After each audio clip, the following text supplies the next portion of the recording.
Good day, good people. Relevant Thoughts blog is here. I'm your guy, Lewis to the T, and today's Relevant Thought blog is really quick.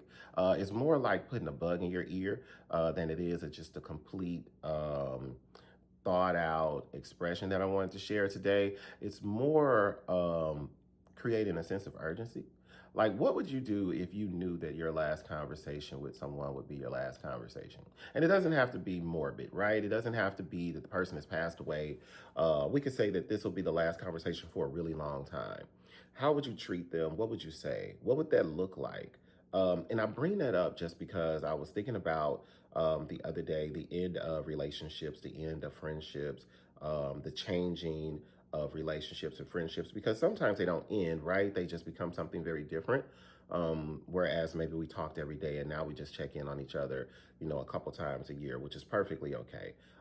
Probably going to take some adjustment on both sides, but it happens. But I was just thinking, what happened or what would you do? How would you be? What would you say if you knew that your next conversation was going to be the last one, or at least the last one for a long time? Did it end the way that you wanted it to end? Did you say what you really needed to say?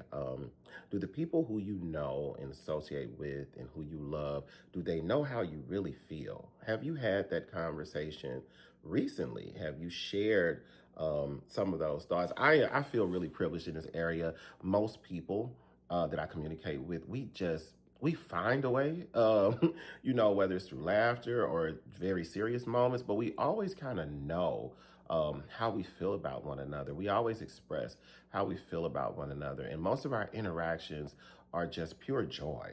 Joy, humor, laughter, smiles.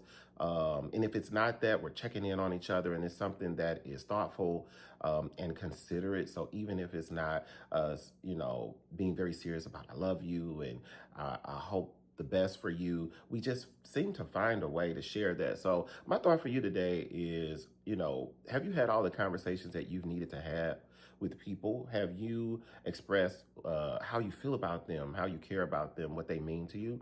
And if you haven't, what's stopping you? And when will you do it? And how much time do we really have to do it? I said I wasn't going to be morbid, but it's true.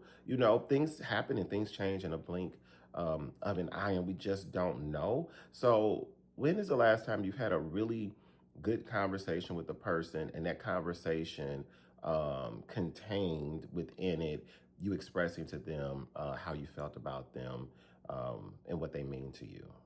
This is Relevant Thoughts Blog. I'm your guy, Lewis to the T, and I hope you guys really engage with this one and share some moments below if you've done that recently.